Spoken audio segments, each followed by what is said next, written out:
And that is one of the reasons why I felt it would be meaningful this morning to speak a little about the importance of ISKCON temples and temple sadhana. This was a request by Rajamohini to address this topic, and I felt it's very appropriate. So before I begin, I would like to start the traditional way by reading a verse from Shrimad-Bhagavatam. I picked this verse to match the topic. So let's chant this verse together. This is from the first canto of Shrimad-Bhagavatam, chapter 2, verse 18. Sutta Goswami is speaking to the sages of Naimisharanya. Nashta prayeshva padreshu Nityam Bhagavata Sevaya Bhagavatyuttama Shloke Bhaktir Bhavati Naishtiki Nashta Prayeshva Bhadreshu Nityam Bhagavata Sevaya Bhagavatyuttama Shloke Bhaktir Bhavati Naishtiki Nashta Prayeshva Bhadreshu Nityam Bhagavata Sevaya Bhagavatyuttama Shloke Bhaktir Bhavati Naishtiki. Gentlemen. Nashta Prayeshu Bhadreshu Nityam Bhagavata Sevaya Bhagavatyuttama Shloke Bhaktir Bhavati Naishtiki.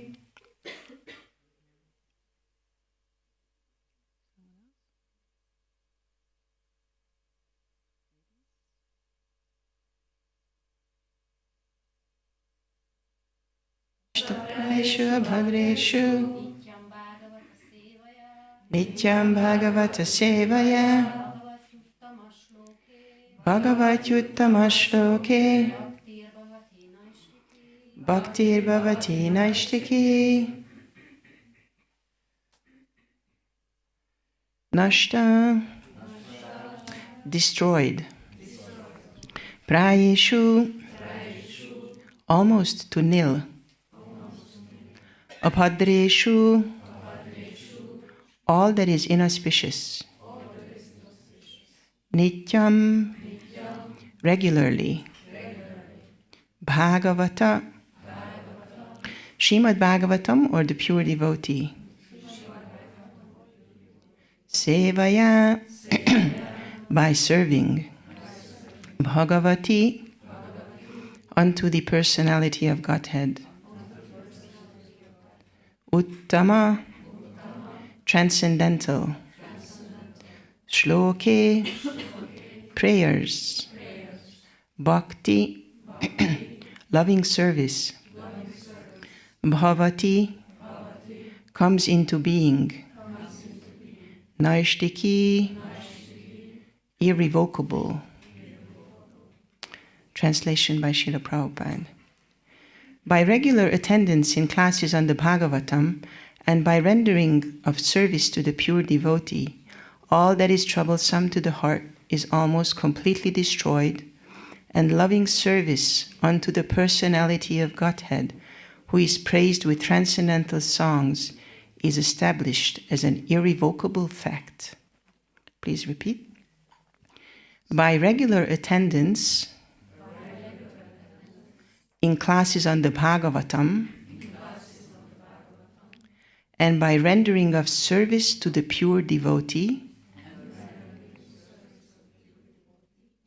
all that is troublesome to the heart is almost completely destroyed, and loving service unto the personality of Godhead,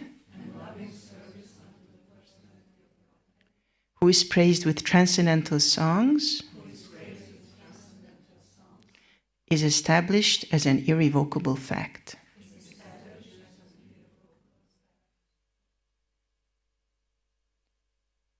Didn't chant Om Namo Bhagavate Vasudevaya, so let's do that before the purport. Om Namo Bhagavate Vasudevaya. Om Namo Bhagavate Vasudevaya. Om Namo Bhagavate Vasudevaya.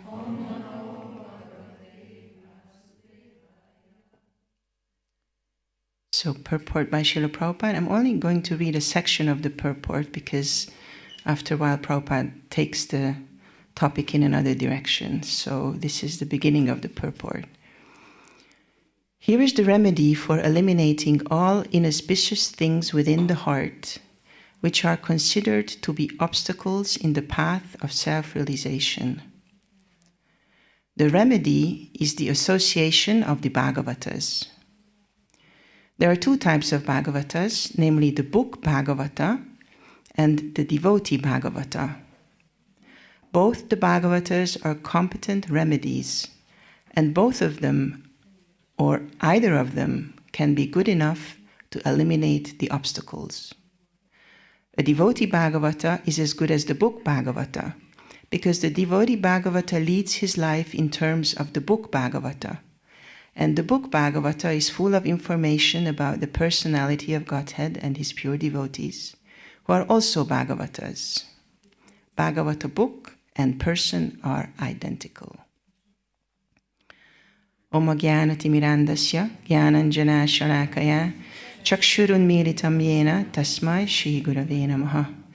Nama Om Vishnupadaya Krishna Preshtaya Bhutale Shrimate Bhaktivedanta Svaminiti Namine Namaste Saraswate Deve Gauravani Pacharine Nirvishesha Shunyavadi Paschatya Deshatarine Jaya Shri Krishna Chaitanya Prabhu Nityananda Shri Advaita Gadadhara Shivasadi Gaura Bhaktavinda Hare Krishna Krishna Krishna Hare Hare Hare Rama Rama Rama Hare Hare Vancha kalpatarubhyascha kripa sindhubhyaiva cha patitanam pavanebhyo vaishnavebhyo namo namaha.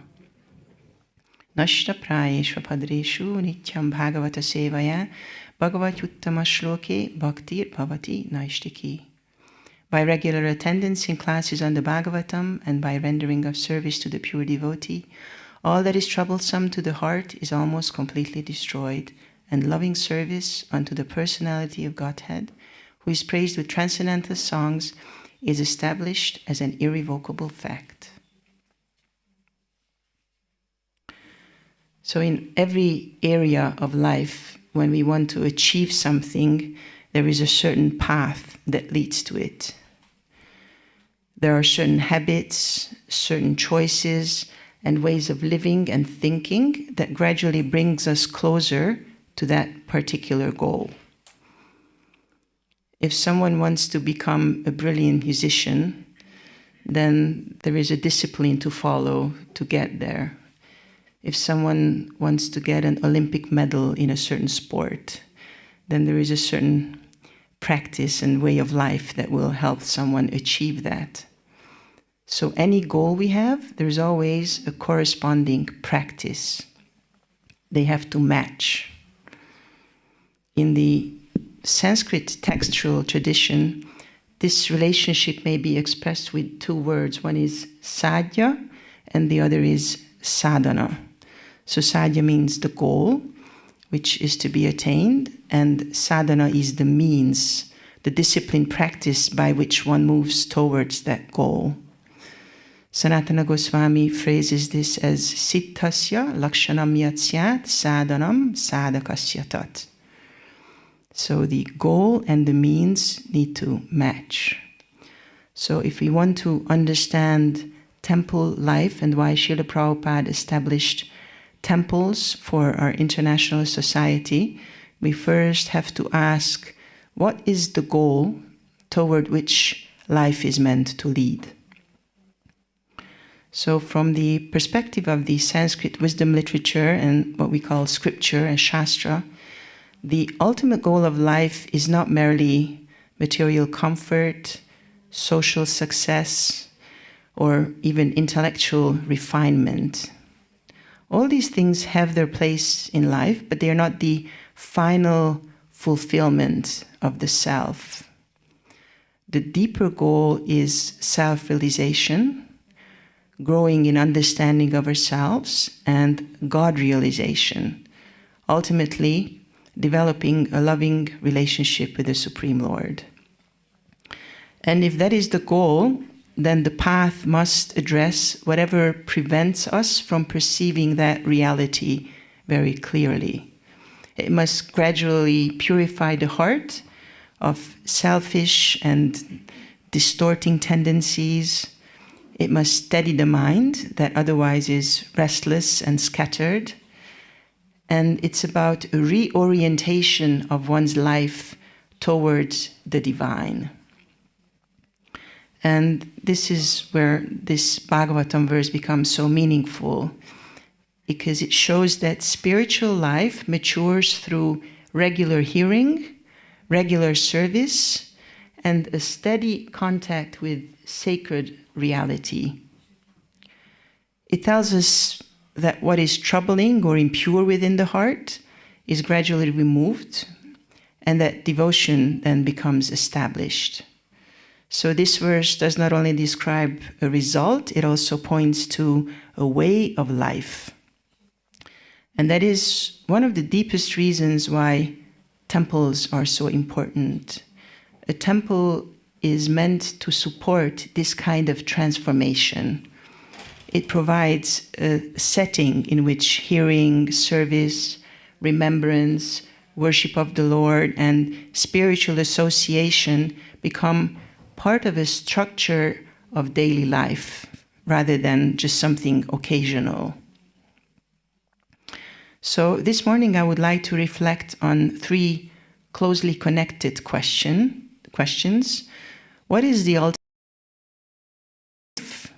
Why a temple is such an important environment for moving toward that aim? And why practices such as sadhana, deity worship, service are not just secondary details, but part of the path itself. So for many of you, this is the first time spending several days in a temple environment. Whatever your background may be, during these days you will encounter something very tangible, a certain rhythm, a certain order, and a certain form of shared life we are here in this community. And that is already very significant, because from the perspective of the Vedic literature, spiritual life is not only a matter of private belief or just occasional inspiration. It is also a matter of environment, practice, and a repeated reorientation.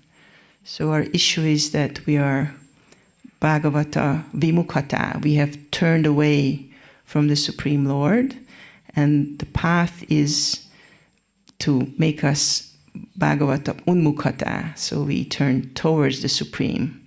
So that's part of the path, this reorientation of our consciousness. The way we live shapes the way we think, and the way we think in turn shapes the way we act and what we become. So Vedic scriptures do not merely describe religion in a narrow sense. They speak about reality. When Srila Prabhupada came to the West and interviewers asked him what was his intention, then Prabhupada emphasized that he's not here to convert people from one religion to another. He didn't want Christians or Jews or Muslims to become Hindus. He said, I'm here to talk about reality. Whether someone is learning mathematics in India or in Germany or in Hungary or anywhere else in the world, the laws of maths is the same. The laws of gravity, laws of physics are the same. So when we try to understand reality, It's the same reality we are approaching. And Vedic literature goes to the very deep essence of this reality, the nature of the self, the nature of the world, the visible and the invisible dimensions of existence, and of course, the ultimate fulfillment of human life. Vedic literature poses questions that are just as relevant today as they have been thousands and thousands of years ago. Who am I beyond this bodily identity and social role? What is the purpose of consciousness? What is the highest use of this human form of life? What is the relationship between the individual self and the divine source of all existence? So as I said, from the Vedic perspective, a human being is not merely a biological organism or even a social actor. The self is deeper than the body, deeper than psychology, and deeper than external success or failure. We often attempt to achieve career success. We go to school, we go to universities, we study to make something of ourselves in the world. We want to achieve a social status, reputation, wealth, or academic achievement, public recognition. Jai Shri Nrsimha Bhagavan ki jai, Shri Prahlad Maharaj ki jai. And we want to avoid all kinds of disappointments, social rejection, visible failures in life, especially visible. If we fail on our own, that's a different thing. But when others see our failure, that's very unpleasant in our perception. But according to Vedic wisdom, the perfection of life is not simply moral decency or mental calmness, like many yoga schools try to achieve mental calmness, or even intellectual accomplishments. It's not that these are not important or valuable, but they are not the perfection of life. The final fulfillment of life is prema pumarto mahan, is love of God, a restored, awakened relationship with the Supreme Person.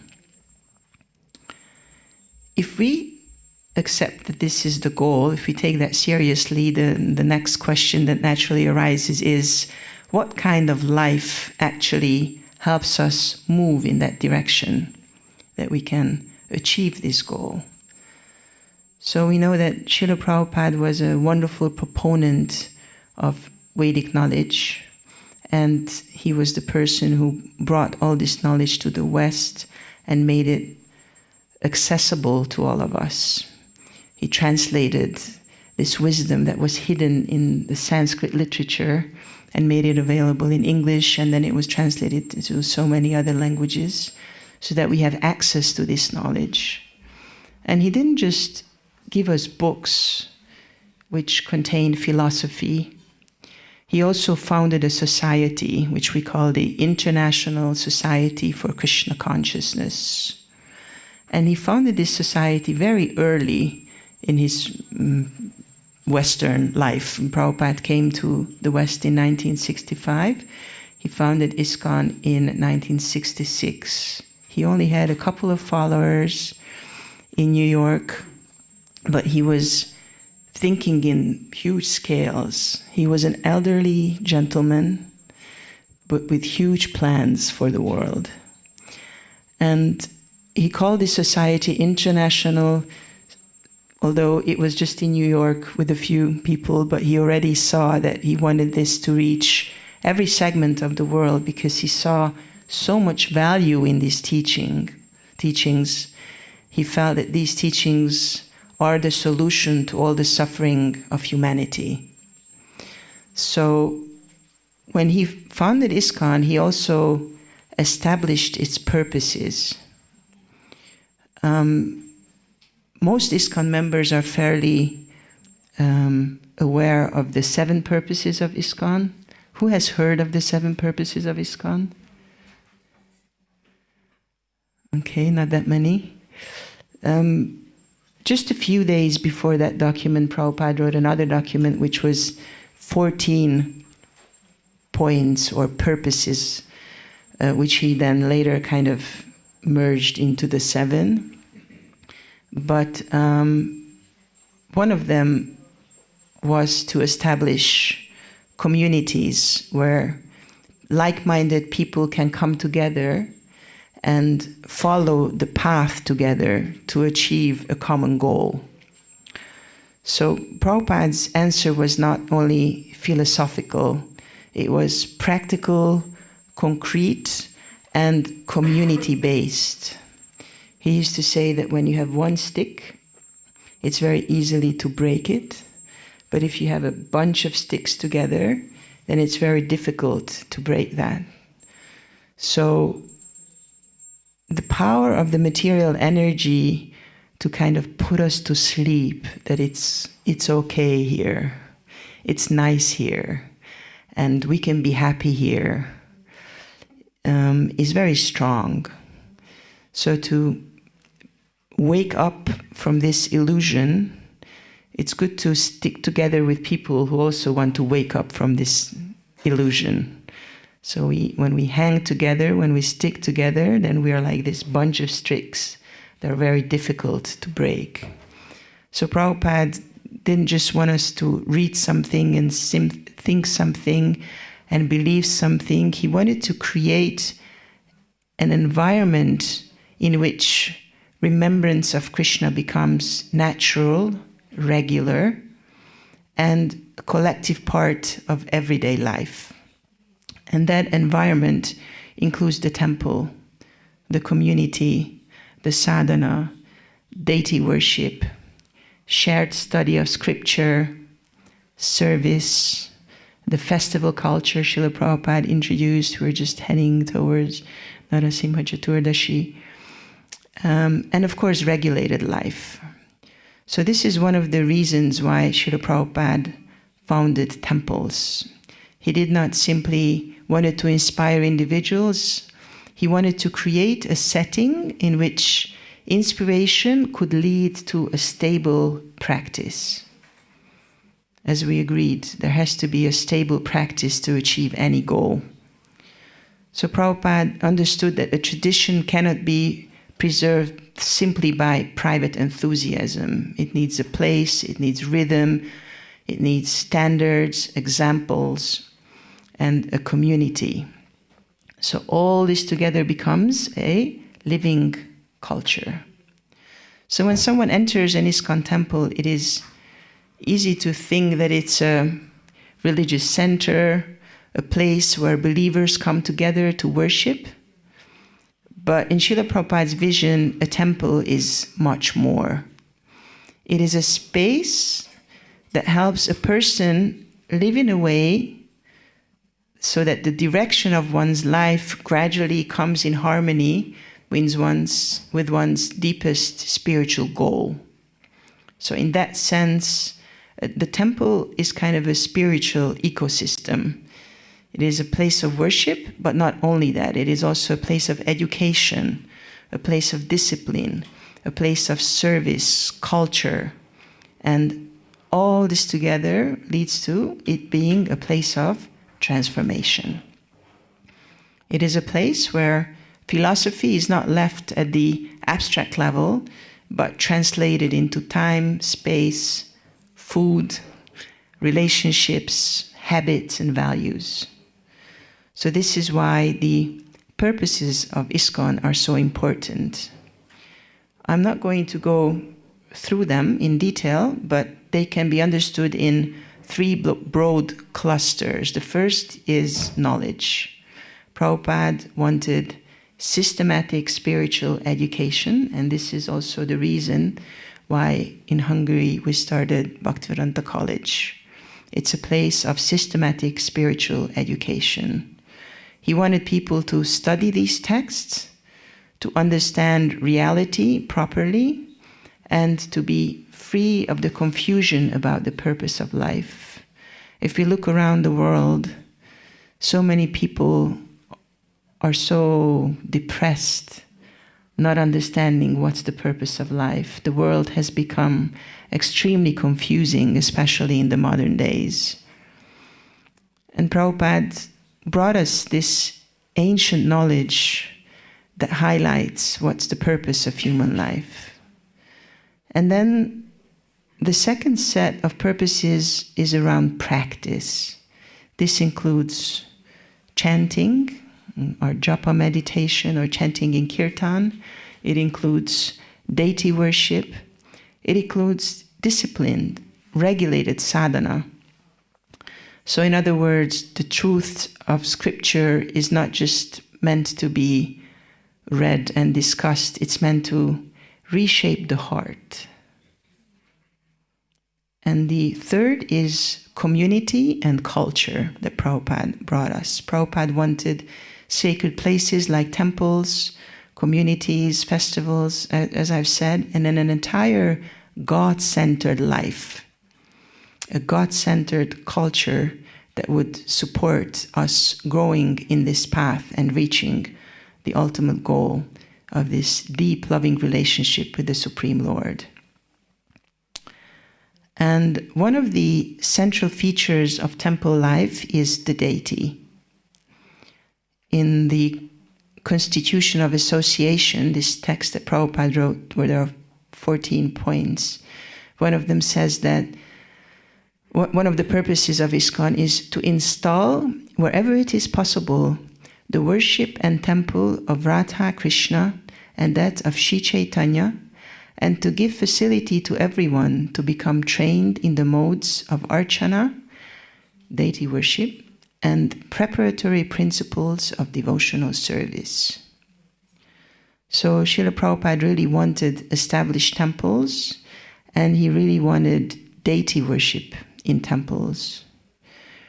It's quite astonishing that in the very early days when Prabhupada hadn't even founded ISKCON in '66, before that, when he was living in a loft with a hippie boy, he already has a letter written to one of his godbrothers in India saying that, I want to install Radha Krishna deities in this place.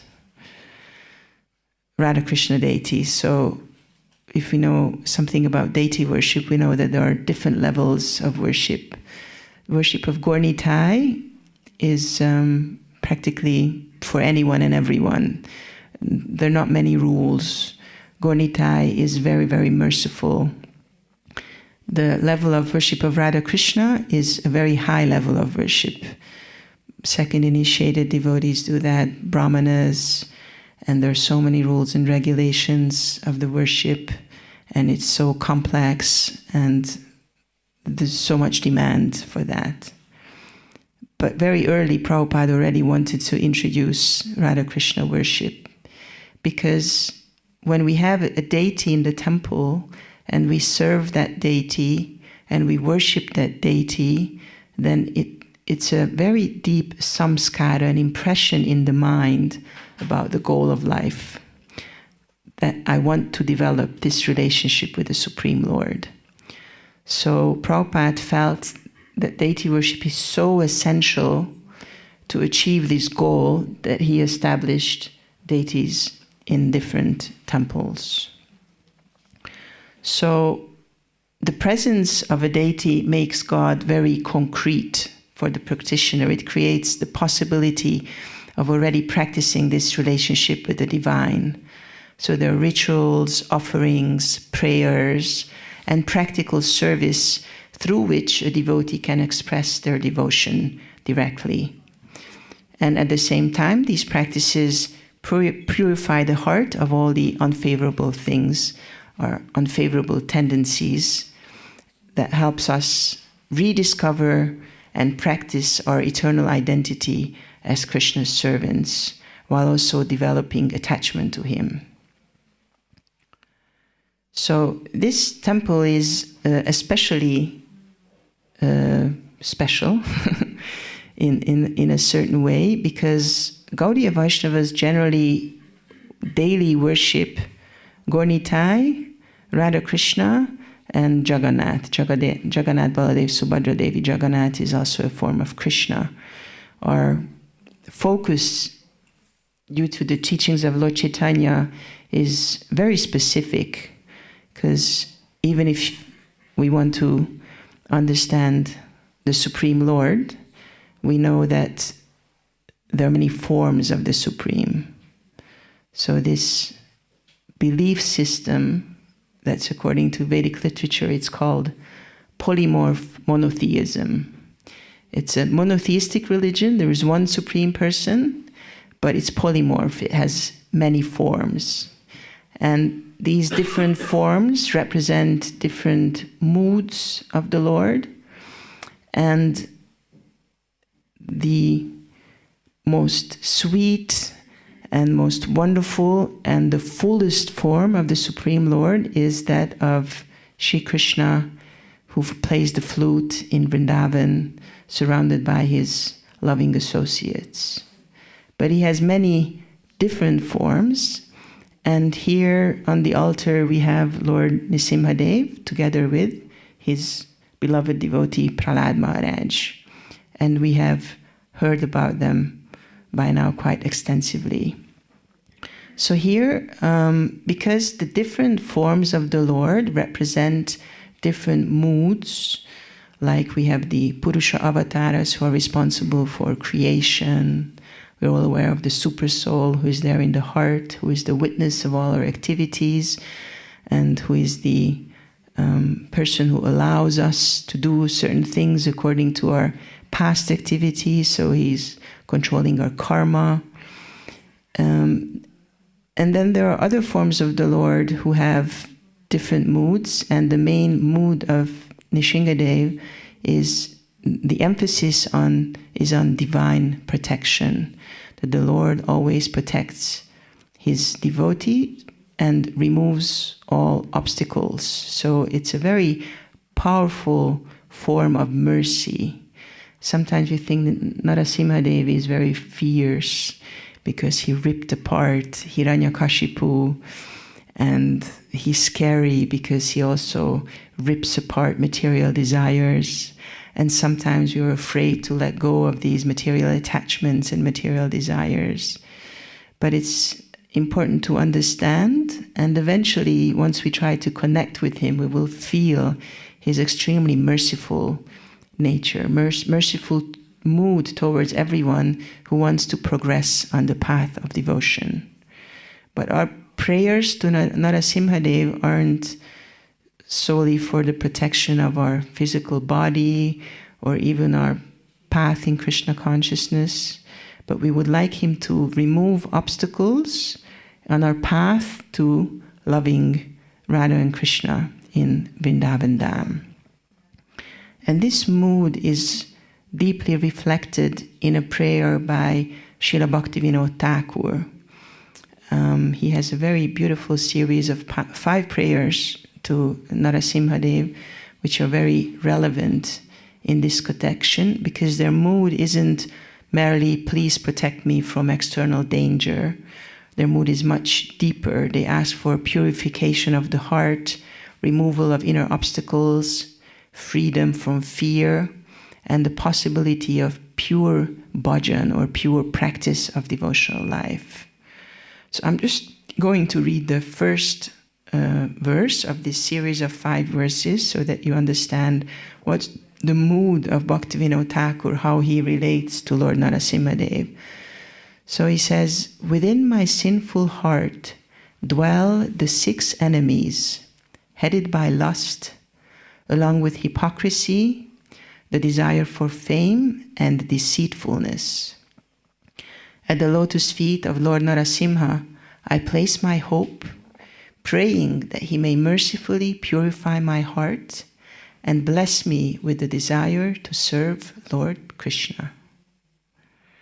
So we see that here Bhaktivinoda Thakur is saying that my heart is sinful and there are 6 enemies. This is a very common phrase, that there are 6 enemies, and one of them is lust, and the others are greed, kama, krodha, anger, lobha, greed, Matsarya, envy.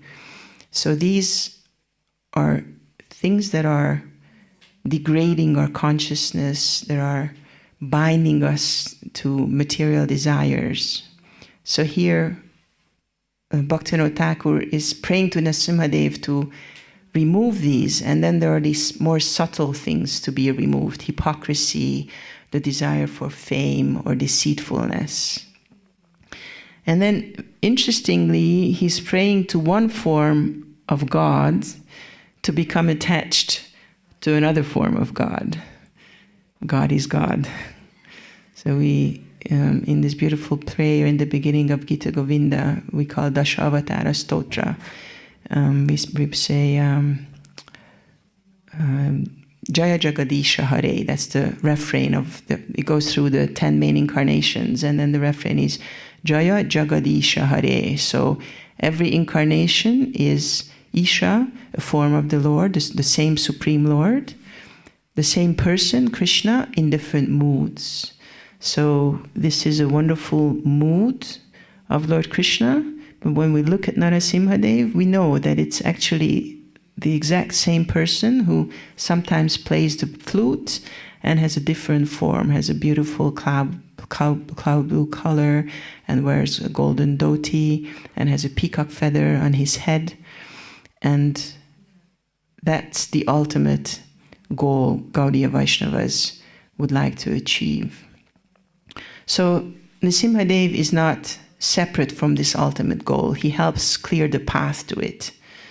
And when we stand before him, then we're not standing before an unrelated theological figure. We are standing before the Lord who protects devotion, removes impediments, and prepares the heart for pure service. And here I would like to also come to a point where I would like to connect this reflection to what we are doing here now. And it's very important that temple life is not a spectator position. It is participation. Later during the day, after morning prasadam, we will have the opportunity of service. Now you had the opportunity of kirtan. And I'd really like to encourage you to see that service in the right way. Some of you will work in the garden, or help care for the cows, or help in the kitchen, or prepare for the next festival. And outwardly, these activities may look very ordinary, but they all point in the same direction: how to place one's own energy in the service of something higher than oneself. So from the perspective of bhakti, service is not a secondary feature of spiritual life. It's not that we have our chanting and kirtan and deity worship, and then there is, of course, work needs to be done in the world. It's one of the primary ways in which teaching becomes personal experience. So in that sense, service is not just a regular mundane task. It's a relationship. It's a relationship because I'm offering my time and my energy in the service of the divine, in the service of the Supreme Lord. So it's not just work, but it's an activity that shapes consciousness. And very often it is precisely through these simple, practical, physical acts of service that one begins to understand the meaning of life more deeply. In ordinary life, we often divide sharply between high ideas and ordinary work. But bhakti challenges that division. If the consciousness is right, then even apparently simple work becomes spiritually meaningful. Service trains the heart in humility, attention, care, and also gratitude. So this leads naturally to another question: why is it easier to practice in a community? Because what we value alone, we often fail to sustain alone. Even if we believe in something sincerely, regularity is difficult without support. So community as I mentioned with the sticks, it gives strength. It helps us form habits, gives us examples, and carry us when the enthusiasm is high, but it also carries us when the enthusiasm is low. So shared kirtan, hearing, service, prasadam, shared early rising, shared standards, and shared sacred time, all these shape the heart in ways that are much harder to achieve in solitude if we just do it alone, in isolation. So this is why temple sadhana matters so much. In Prabhupada's time, there was practically only temple devotees. Everyone who took this path seriously joined the temple community. And then gradually, as ISKCON grew, then we have ashram devotees who live in a temple, and then we have a congregation who live outside.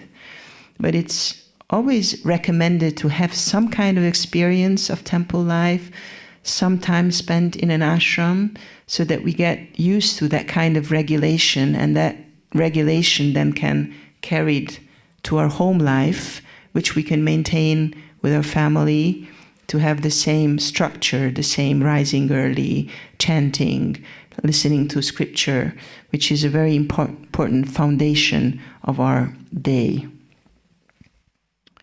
So, and of course I said this is a regulated life, and regulation is sometimes misunderstood as the enemy of joy. We want freedom, let me always just do whatever I want. But in spiritual life, regulation is understood as the condition for deeper joy. It protects attention, intention, and it gives continuity to what might otherwise remain only occasional inspiration. So Srila Prabhupada, as the founder Acharya of ISKCON, established the structure within which this life could continue across generations. It's a deliberate spiritual pedagogy that Prabhupada used. And that is why your presence here matters. During these few days that we are here, I encourage you not just to observe temple life from outside, as though it were an interesting spiritual subculture to be analyzed. Of course, as students, you should observe carefully, think critically, and ask good questions. But alongside that, I would also invite you to experience from within, at least to some degree. Listen carefully, notice the rhythm of the day, notice what shared practice does to the atmosphere that we're in, and notice what happens when service starts to transform you. Notice what kind of inner space opens when life becomes even temporarily organized around something sacred. So one of the most important messages of temple life is that spirituality is not merely emotion, it's not merely philosophy, it is a lived, transformative discipline. And that, I believe, is one of the deepest reasons why Srila Prabhupada founded temples and these spiritual communities, to make possible a form of life where remembrance of Krishna is not left to chance, but is supported by sacred place, sacred practice, sacred community, and service. So I would invite you to approach it all as an opportunity for reflection and growth and transformation. Thank you so much for your kind attention. I will stop here because class is supposed to end soon. We do have a few minutes if anyone would like to ask questions.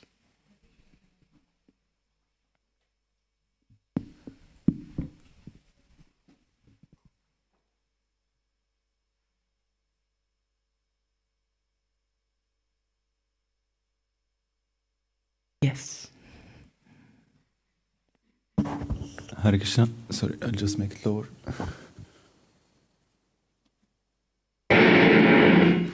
No, wrong button. Sorry. Hare Krishna. Thank you, Mataji, for the nice presentation. You talked about the mission of Srila Prabhupada and the goals of ISKCON. maybe you could tell us a little bit about the mood of Srila Prabhupada, since, like we read a lot from Srila Prabhupada, and when we read about Srila Prabhupada and hear of his character, his behavior, then understanding his mood, his behavior makes us serve him maybe in a better way, or know actually what is his desire and not what's written at certain places. Could you talk please a bit about that? That's a huge topic. Srila Prabhupada's life is very extraordinary. He wasn't just a teacher. Like, we have teachers at the college, we have teachers around the world, we have religious figures around the world, but Prabhupada was a really empowered spiritual personality who came into this world with a mission. And so every aspect of his life is an example for us. He didn't come as a, omnipotent, supreme Lord. He came as a living human to show an example of a life that can be followed. He grew up in India, went to school, he became a businessman, he had family, and then throughout his life already from the very beginning, spirituality was always so deeply rooted there. Of course, Prabhupada was born in a devotee family and his parents already raised him in this value system and with this knowledge. But Prabhupada's mood wasn't just to be a practitioner, but he had such a soft, loving heart that he wanted to make the whole world happy. He was happy. He had love of God, and he could have just lived happily on his own in Vrindavan in a circumstance that would have been more comfortable or more suitable, but he underwent so much sacrifice to bring this knowledge to the whole world so that people can have access to it. So one of the qualities of Srila Prabhupada is his incomparably soft heart and love for every human being, and not just every human being, every living entity. And his personality was very complex. We have over 100 books by Srila Prabhupada's disciples that are about their experiences with Srila Prabhupada. How did Prabhupada behave? What did he do? How did he eat? How did he walk? How did he speak? How did he manage? He was such an extraordinary manager. And while he traveled the world 12 times around, he wrote 70 volumes of books parallel. I mean, you're trying to write your thesis at the college, 40 pages. What a challenge to do that in a couple of years. And Prabhupada in a couple of years wrote 70 volumes of books while traveling the world, initiating 70 disciples, 5,000 disciples. Where did this 70 come from? Installing so many deities in temples. And as a person, while he was doing all this, he had these two sides. He was soft as a rose, and he could be hard as a thunderbolt. This is a characteristic of devotees according to Chaitanya Charitamrita, which Srila Prabhupada really represented. He could be very, very gentle, but he could be also very strict to protect his disciples on this path, because, as I said, Maya is there to pull us down. Kali is there to degrade our consciousness. This is a revolutionary thing that someone wants to grow spiritually, wants to move ahead on the path of self-realization. So Prabhupada was trying to mold our lives in a way that's most conducive to do that. So I would say, just briefly, the main things that I'd focus on now is his merciful nature, his soft heart of wanting to help everyone, the whole world, and his genius in doing that. And of course, all of this came from his heart that was full of love for Krishna. So loving Krishna means loving all the living entities that are connected to Krishna. And the other aspect is preaching. Prabhupada emphasized so much that if you learn something from this ancient wisdom literature, then you have the responsibility to also pass it on to others. So this is why all of us are here. Prabhupada came as one person, but then he started teaching a couple of people who started to preach to others and who started to teach others. So if we continue to do that, then that's very helpful both to ourselves and also to the world. And there is this phrase, pay it forward. So do good to others. It will anyway come back to you. But this is how the world can become a better place. Prabhupada gave us this recipe or this formula to be soft-hearted and loving with each other, and also to pass on this wisdom. And I encourage everyone to read all this literature that we have on Srila Prabhupada's lives, to understand him better, understand him more, and appreciate him more, because that will really help us grow in our own spiritual life. Is that okay? Any other question? If not, then we will stop here. Thank you so much for your kind attention. And I'm just asking Govinda Mohini, is there anything to announce now or after breakfast? Here you go, Mike.